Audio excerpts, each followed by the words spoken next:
야고보서 5장 1절부터 6절의 말씀 우리 함께 봉독하겠습니다.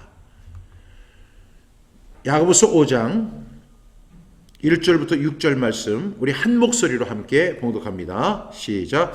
들으라 부한 자들아, 너희에게 이 말 고생으로 말미암아 울고 통곡하라. 너희 재물은 썩었고 너희 옷은 좀 먹었으며 너희 금과 은은 녹이 슬었으며 이 너희에게 증거가 되며 불같이 너희 살을 먹으리라. 너희가 말세에 재물을 쌓았도다.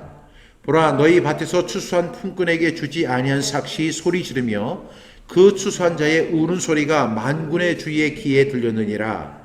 너희가 땅에서 사치하고 방종하여 살육의 날에 너희 마음을 살찌우게 하였도다. 너희는 의인을 정죄하고 죽였으나 그는 너희에게 대항하지 아니하였느니라. 아멘. 오늘 야고보서 5장 1절부터 6절의 말씀입니다. 우리 지난주 암송 말씀은 야고보서 4장 13절부터 17절 말씀이죠. 좀 길었는데 다 암송하신 줄로 믿습니다. 우리 5번 반복해서 우리 복습하는 시간을 갖도록 하겠습니다. 야고보서 4장 13절부터 17절 말씀입니다. 시작. 야고보서 4장 13절부터 17절 말씀. 들으라, 너희 중에 말하기를 오늘이나 내일이나 우리가 어떤 도시에 가서 거기서 1년을 머물며 장사하여 이익을 보리라 하는 자들아, 내일 일을 너희가 알지 못하는도다. 너희 생명이 무엇이냐? 너희는 잠깐 보이다가 없어지는 안개니라. 너희가 도리어 말하기를 주의 뜻이면 우리가 살기도 하고 이것이나 저것을 하리라 할 것이오늘 이제도 너희가 허탄한 자랑을 하니 그러한 자랑은 다 악한 것이라. 그러므로 사람이 선을 행할 줄 알고도 행하지 아니하면 죄니라. 야고보서 4장 13절부터 17절 말씀. 아멘 아멘. 야고보서 4장 13절부터 17절 말씀. 들으라, 너희 중에 말하기를 오늘이나 내일이나 우리가 어떤 도시에 가서 거기서 1년을 머물며 장사하여 이익을 보리라 하는 자들아, 내일 일을 너희가 알지 못하는도다. 너희 생명이 무엇이냐? 너희는 잠깐 보이다가 없어지는 안개니라. 너희가 도리어 말하기를 주의 뜻이면 우리가 살기도 하고 이것이나 저것을 하리라 할 것이오늘 이제도 너희가 허탄한 자랑을 하니 그러한 자랑은 다 악한 것이라. 그러므로 사람이 선을 행할 줄 알고도 행하지 아니하면 죄니라. 야고보서 4장 13절부터 17절 말씀. 아멘 아멘. 야고보서 4장 13절부터 17절 말씀. 들으라, 너희 중에 말하기를 오늘이나 내일이나 우리가 어떤 도시에 가서 거기서 1년을 머물며 장사하여 이익을 보리라 하는 자들아, 내일 일을 너희가 알지 못하는도다. 너희 생명이 무엇이냐? 너희는 잠깐 보이다가 없어지는 안개니라. 너희가 도리어 말하기를 주의 뜻이면 우리가 살기도 하고 이것이나 저것을 하리라 할 것이오늘 이제도 너희가 허탄한 자랑을 하니 그러한 자랑은 다 악한 것이라. 그러므로 사람이 선을 행할 줄 알고도 행하지 아니하면 죄니라. 야고보서 4장 13절부터 17절 말씀. 아멘 아멘. 야고보서 4장 13절부터 17절 말씀. 들으라, 너희 중에 말하기를 오늘이나 내일이나 우리가 어떤 도시에 가서 거기서 1년을 멀며 장사하여 이익을 보리라 하는 자들아, 내일 일을 너희가 알지 못하는도다. 너희 생명이 무엇이냐? 너희는 잠깐 보이다가 없어지는 안개니라. 너희가 도리어 이 말하기를 주의 뜻이면 우리가 살기도 하고 이것이나 저것을 하리라 할 것이오늘 이제도 너희가 허탄한 자랑을 하니 그러한 자랑은 다 악한 것이라. 그러므로 사람이 선을 행할 줄 알고도 행하지 아니하면 죄니라. 야고보서 4장 13절부터 17절 말씀. 아멘 아멘. 이제 우리 눈을 감고 해보겠습니다. 시작. 야고보서 4장 13절부터 17절 말씀. 들으라, 너희 중에 말하기를 오늘이나 내일이나 우리가 어떤 도시에 가서 거기서 1년을 머물며 장사하여 이익을 보리라 하는 자들아, 내일 일을 너희가 알지 못하는도다. 너희 생명이 무엇이냐? 너희는 잠깐 보이다가 없어지는 안개니라. 너희가 도리어 말하기를 주의 뜻이면 우리가 살기도 하고 이것이나 저것을 하리라 할 것이오늘 이제도 너희가 허탄한 자랑을 하니 그러한 자랑은 다 악한 것이라. 그러므로 사람이 선을 행할 줄 알고도 행하지 아니하면 죄니라. 야고보서 4장 13절부터 17절 말씀. 아멘 아멘. 다 암송하신 줄로 믿습니다. 우리 야고보서 이제 118절인데요. 여러분들이 완벽하게 108절이죠. 108절의 말씀을 완벽하게 암송할 수 있기를 바랍니다. 이제 오늘부터 이제 5장으로 들어가게 되죠. 우리가 지난주에 너희 생명이 무엇이냐? 우리 질문하고 대답은 안개처럼 잠깐 보이다가 사라질 인생, 어떻게 살 것인가라는 부제로 하나님의 말씀을 함께 나누었습니다. 저는 네 가지를 말씀드렸는데 첫 번째로 하나님이 없는 사람의 계획은 의미가 없다는 것이죠. 우리가 계획을 세우는 그 자체가 문제가 아니라 하나님이 없는 사람의 계획은 의미가 없다는 것입니다. 두 번째로 우리의 계획은 항상 미지수의 계획이라고 말씀을 드렸죠. 사람이 마음으로 자기의 길을 계획할지라도 그의 걸음을 인도하시는 분은 여호와시니라 하나님이라고 말씀하고 있습니다. 우리가 어떤 계획을 세워도 역사의 주인 되시고 그리고 우리 인생의 주인 되시는 하나님께서 우리의 발길을 움직이지 아니하시면 아무것도 이루어지지 않음을 우리가 고백해야 합니다. 세 번째로 하나님의 뜻을 외면하는 허탄한 자랑은 악한 것이라는 것이죠. 우리가 이 허탄하다는 것이 빈 영광이라는 그런 뜻인데 우리가 이것도 하겠다 저것도 하겠다 우리가 우리 존재를 대단하게 여기는 그 자체가 문제가 있다라고 야고보 사도는 이야기합니다. 여러분 하나님의 뜻이 제일 중요한 거예요.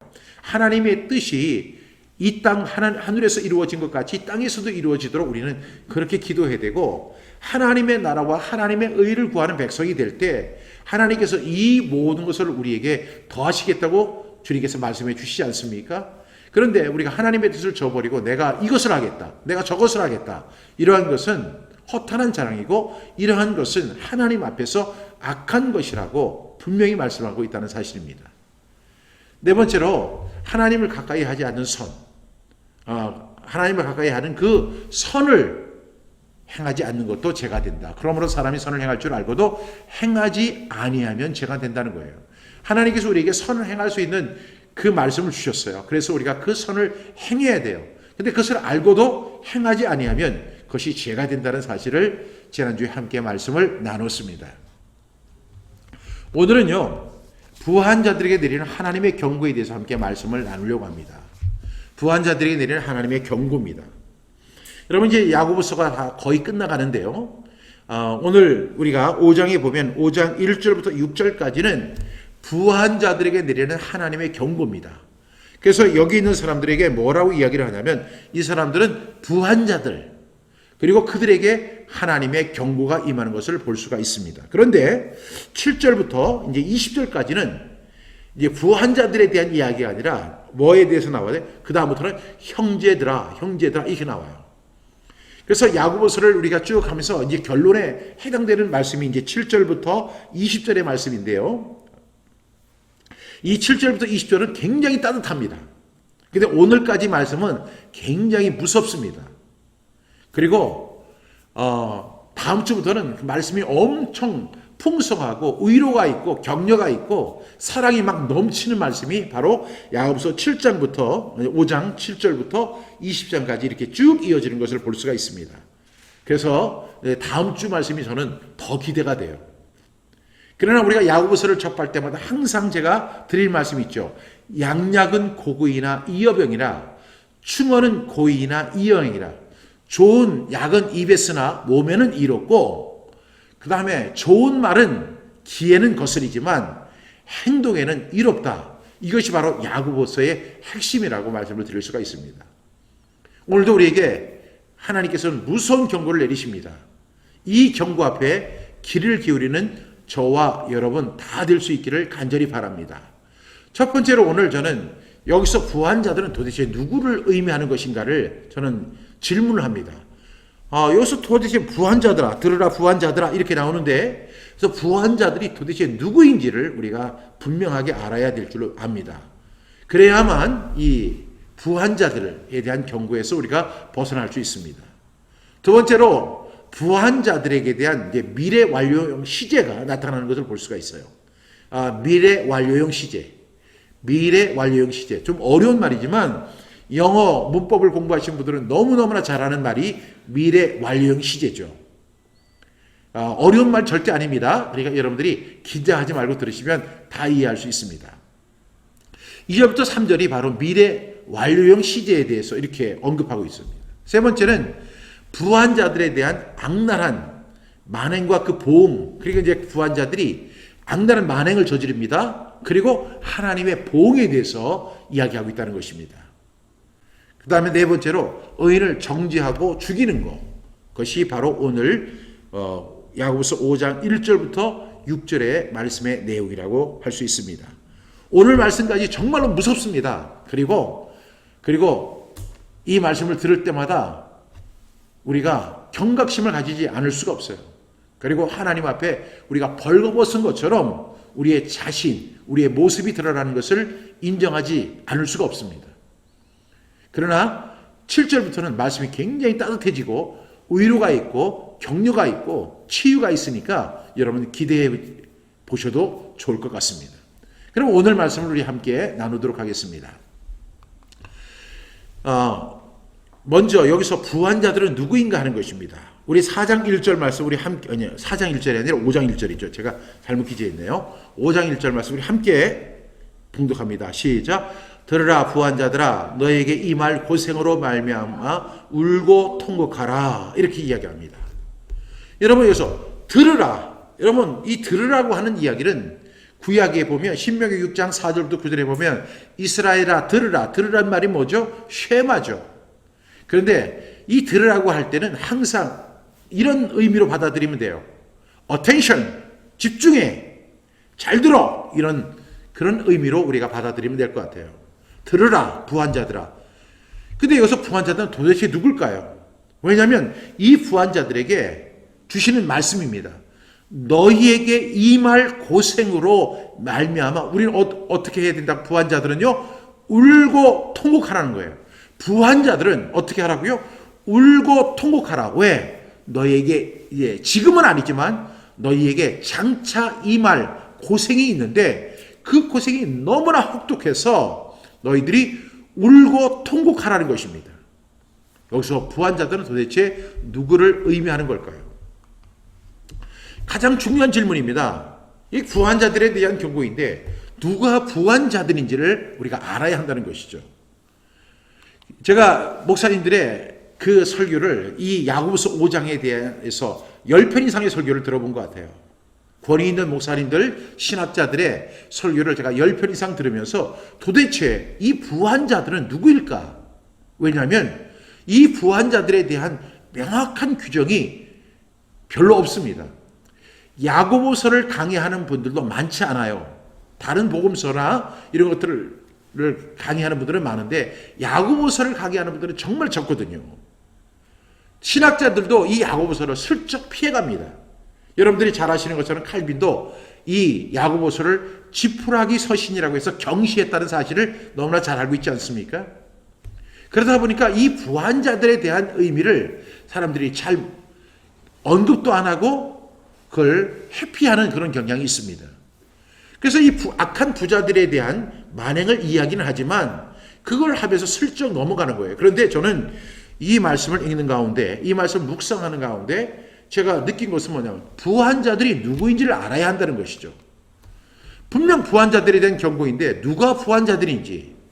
그런데 우리가 여기서 질문할 수 있는 것은 이 부한자들이 교회 밖에 있는 사람일까요? 아니면 교회 안에 있는 사람일까요? 이것이 가장 중요한 문제예요. 제가 앞서 말씀드린 것처럼 제가 10분 이상의 설교를 들어보고 또 강에서도 보고 그리고 이 원어도 이렇게 제가 쭉 살펴봤어요.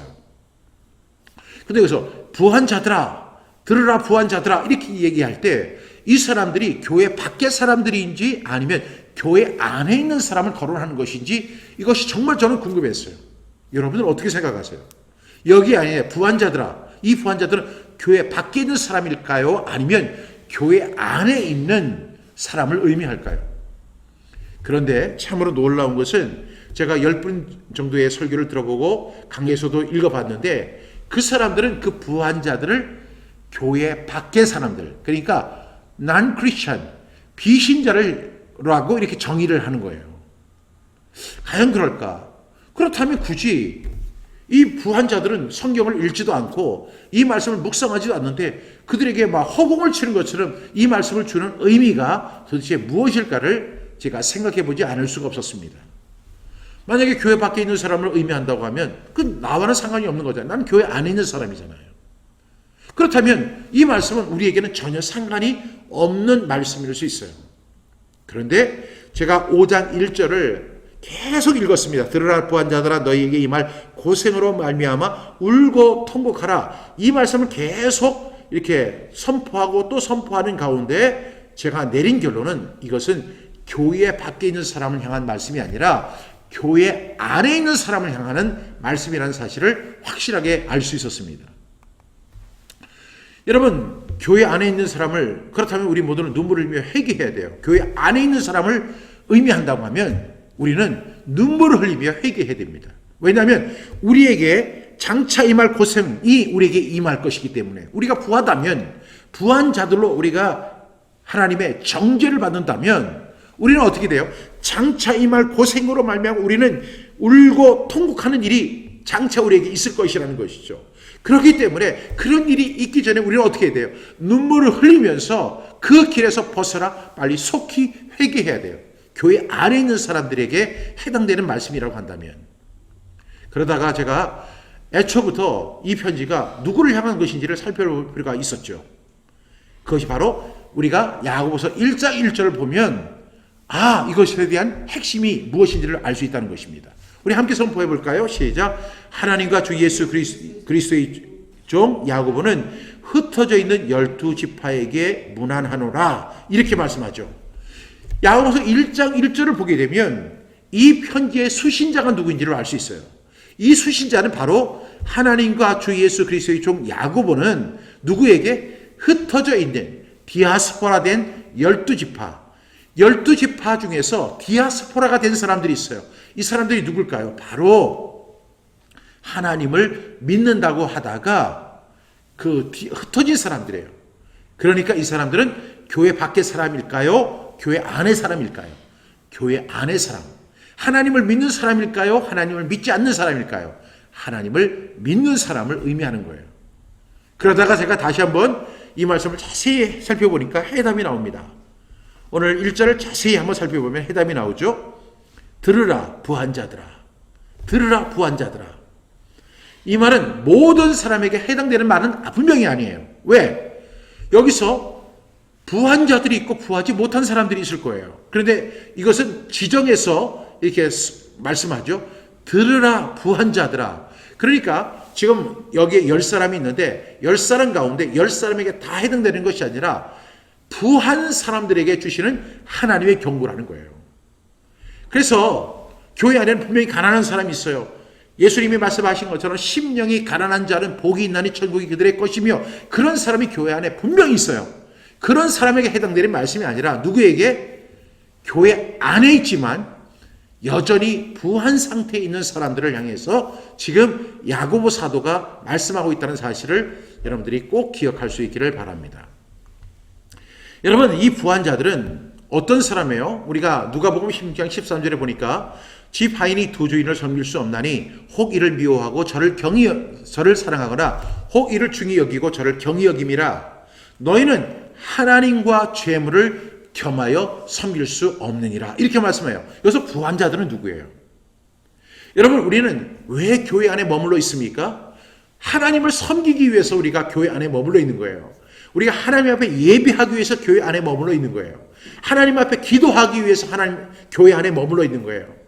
그리고 하나님과 교제하기 위해서 우리는 교회 안에 있는 거예요. 우리가 그런 사람을 가리켜서 뭐라고 하죠? 그리스도인, 크리스천, 하나님의 사람이라고 정의하잖아요. 우리는 하나님을 믿는 사람이라고 우리는 자칭 고백하는 사람들입니다. 그런데 여러분, 어떤 사람이 이런 사람이 있어요. 집 하인 두 주인을 섬길 수가 없잖아요. 집 주인에게는, 그 하인에게는 한 사람의 주인만 있을 뿐이에요. 혹 이를 미워하고 저를 사랑하거나 혹 중히 여기고 저를 경히 여기는 것처럼 하나님을 믿는다고 하면서 재물을 겸하여 섬길 수 없다는 거예요. 예수님이 분명하게 말씀하신 내용이에요. 하나님과 재물을 겸하여 섬길 수 있다고 여러분은 생각할지 모르지만 예수님은 분명하게 단언해서 말씀하시기를 하나님과 재물을 겸하여 섬길 수 없다는 거예요. 그런데 이러한 생각을 갖고 있는 사람이 있어요. 난 하나님 섬겨. 그렇지만 동시에 돈도 중요해. 나는 돈도 섬겨. 이런 사람이 있다는 거죠. 이런 사람이 바로 들으라 부한 자들에게 해당되는 사람이라는 사실을 꼭 기억할 수 있기를 바랍니다. 그래서 결론은 뭐냐면 교회 안에 있지만 하나님이 아닌 만몬을 섬기는 사람들에게 주시는 경고예요. 여기서 한 사람이 두 주인이 너희는 재물이라고 하는 단어가 뭐라고 나오냐면 만몬이라고 하잖아요. 만몬 신이 있어요. 지금도 수많은 세상의 사람들은 하나님을 섬기는 게 아니라 공식적으로 그 만몬을 섬기고 살아갑니다. 여러분, 만몬을 섬기는 사람들, 이런 사람들이 교회 안에 있을 수 있을까요, 없을까요? 하나님을 믿는다고 하는 공동체 안에 만몬을 섬기는 사람이 있을 수 있을까요, 없을까요? 그런 사람이 있다는 거죠. 그래서 결론은 교회 안에 있지만 하나님이 아닌 만몬을 섬기는 사람들에게 주시는 그런 경고를 하는 것입니다. 부한자들아. 두 번째로 부한자들의 미래 완료형 시제라고 제가 말씀드렸습니다. 우리 2절 3절 말씀 함께 선포합시다. 시작. 너희 재물은 썩었고 너희 옷은 좀 먹었으며 너희 금과 은은 녹이 슬었으며 이 녹이 너희에게 증거가 되며 불같이 너희 살을 먹으리라. 너희가 말세에 재물을 쌓았도다. 여러분, 미래 완료형 시제라고 제가 말씀을 드린 것은 여기 보니까 너희 재물은 장차, 아직 미래는 오지 않았어요. 그런데 미래에 완료된 것처럼 말씀하는 거죠. 너희 재물은 썩었다. 썩을 것이고가 아니고 썩었다. 너희 옷은 좀 먹을 것이고가 아니라 좀 먹었다. 그래서 너희 금과 은은 녹이 슬었으며 슬을 것이 아니라 슬었다. 이렇게 미래에 할 일을 미리 완료시켜버린 거예요. 이 말씀의 의미가 뭘까요? 재물은 썩었고 옷은 좀 먹었으며 금과 은은 녹슬었다. 이것은 미래에 분명하게 이미 이루어진 것처럼 경고한 내용이에요. 또 동시에 만몬을 섬기는 사람들의 현재 모습인 거예요. 이런 사람들의 모습인 거예요. 아직 일어나지 않은 미래형입니다. 그러나 완료형으로 쓰였어요. 재물은 썩었고 옷은 좀 먹었고 금과 은은 녹슬었으며 이렇게 이야기합니다. 이 이야기가 무슨 얘기예요? 아직 일어나지 않았어요. 아직 이런 심판이 임하지 않았어요. 그런데 이 야고보 사도는 재물은 썩었다, 옷은 좀 먹었다, 금과 은은 녹슬었다. 세상 사람들이 추구하는 이 재물, 그리고 옷, 그리고 금과 은, 이런 것들이 다 어떻게 됐다고요? 썩었고 좀 먹었고 녹슬었다는 거예요. 이것이 바로 만몬을 섬기는 사람들의 모습이라는 거예요. 그 만몬의 모습이 바로 이렇게 된다는 것을 의미합니다. 이것들이 훗날 증거가 돼서 너희의 살을 먹을 것이다. 엄청난 심판을 예고하는 거예요. 그 썩은 것, 그리고 좀 먹은 것, 녹슬은 것이 증거가 돼서 우리의 살을 먹게 될 것이, 어떤 사람의?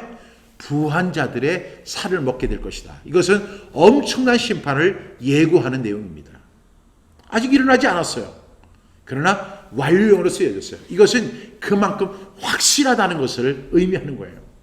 부한 자들, 추구하는 것, 그 다음에 옷, 금과 은, 그 부한 자들이 추구하는 그 재물과 그 부한 자들이 추구하는 옷과 부한 자들이 추구하는 금과 은은 썩었고 좀 먹고 녹슬었다는 것이 바로 야고보 사도의 경고입니다. 하나님의 경고입니다. 엄청난 심판을 예고하고 있는 내용입니다. 우리가 세 번째로 살펴볼 내용은요, 부한 자들의 악랄한 만행과 보응입니다. 우리 4절 5절 말씀 함께 선포합니다. 시작. 보라, 너희 밭에서 추수한 품꾼에게 주지 아니한 삭시 소리 지르며 그 추수한 자의 우는 소리가 만군의 주의 귀에 들렸느니라. 너희가 땅에서 사치하고 방종하여 살육의 날에 너희 마음을 살찌게 하였도다. 예. 여러분, 부한 자들이 악랄한 만행을 저질러요. 근데 여러분, 여기서 우리가 주의할 것은 우리가 하는 그 부한 자들이 하는 악랄한 만행이 끝까지 가는 것이 아닙니다. 거기에 반드시 보응이 있습니다. 여기 보니까 보라, 너희 밭에서 추수한 품꾼에게 주지 아니한 삭시, 그 사람에게 돈을 줘야 되는데, 그 품삯을 줘야 되는데 품삯을 주지 않았어요. 그랬더니 그 품삯이 소리를 지르고 그 추수한 자의 우는 소리가, 그것을 위해서 하루 종일 수고하고 한 달 동안 수고했는데 그 사람은 그 품삯을 위해서 일을 했는데 그 품삯을 주지 아니합니다. 누가? 부한 자들이. 그 소리가, 막 그 사람들이 우는 소리가 만군의 주의 귀에 들렸다는 거예요. 하나님 그것을 분명히 들으신다는 거예요. 너희가 땅에서 사치하고 방종하여 살육의 날에 너희 마음을 살찌게 했다. 이렇게 부자들의 악랄한 만행을 고발하고 있습니다.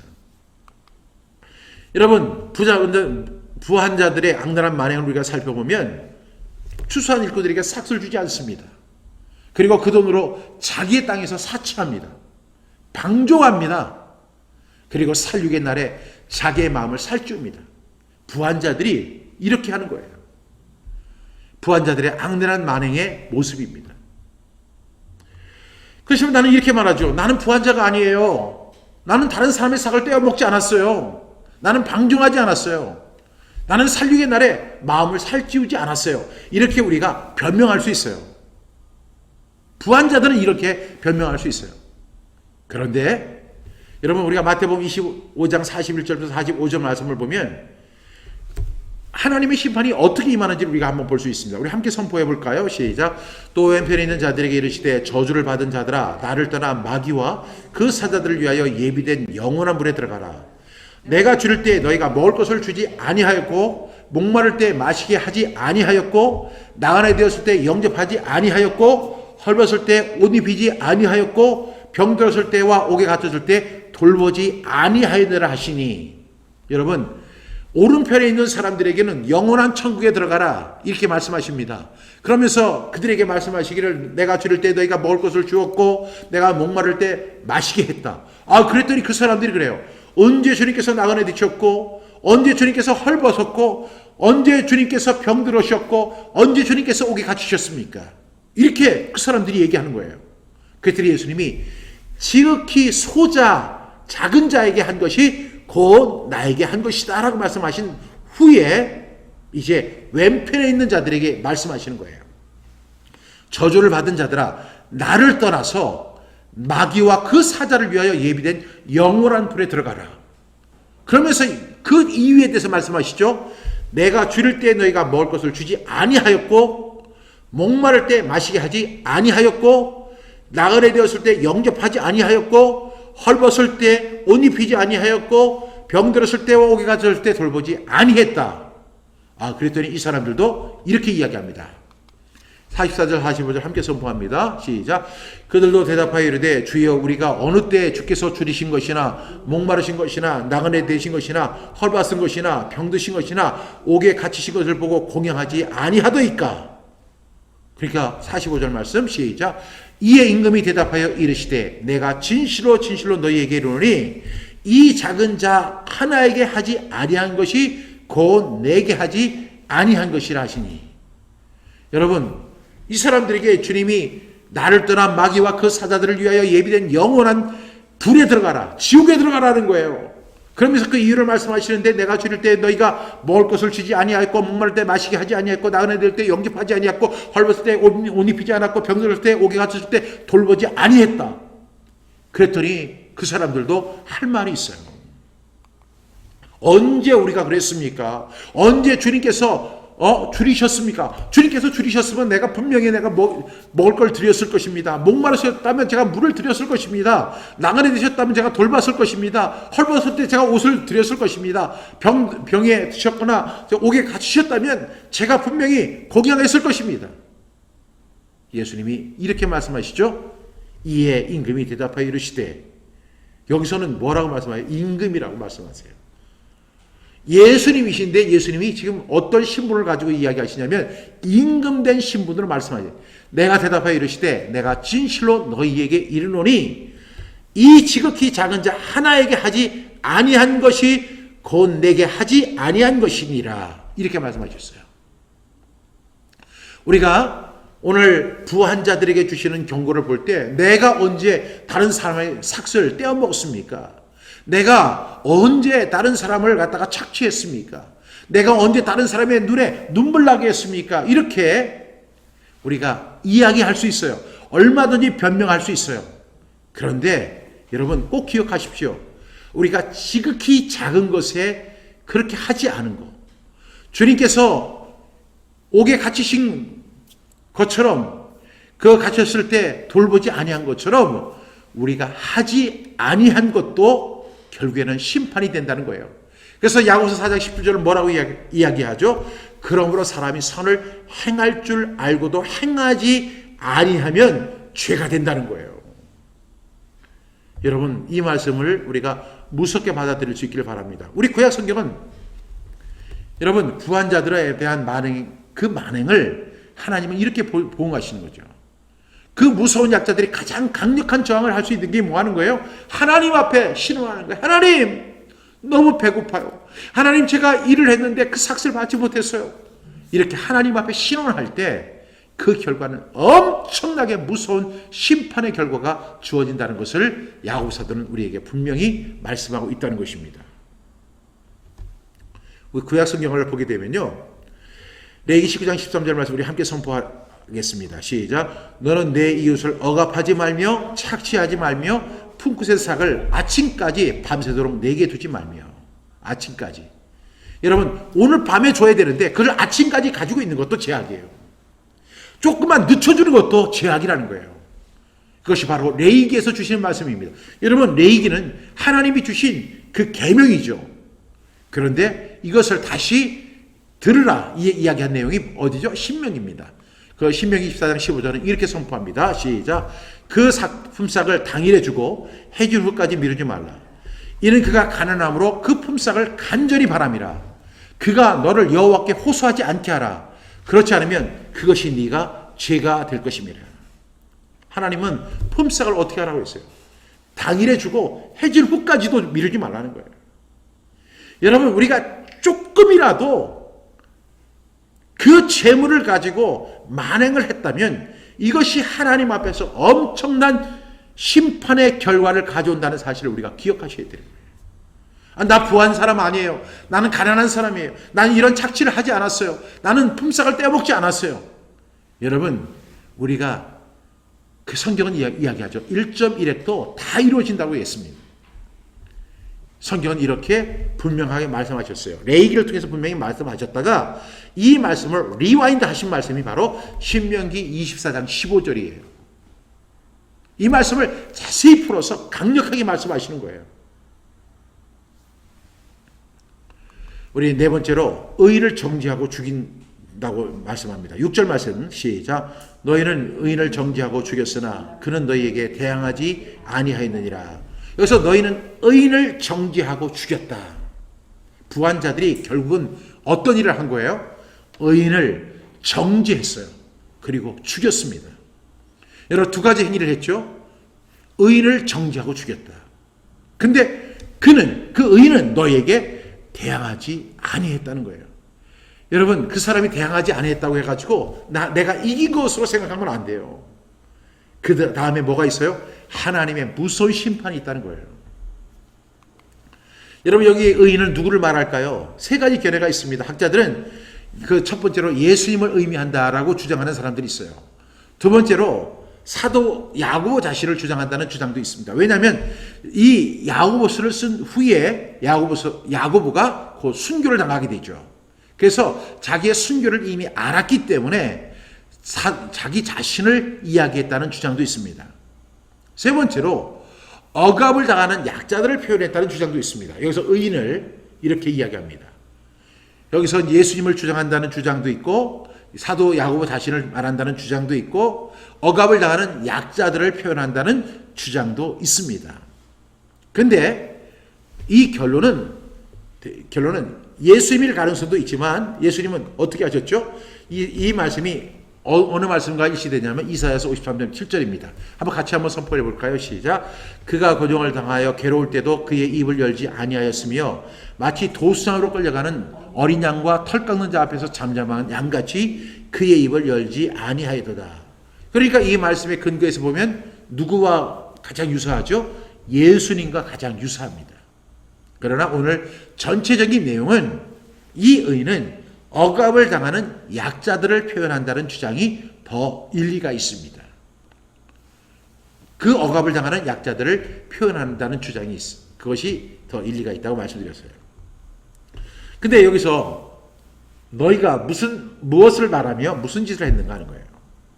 아주 중요한 질문이죠.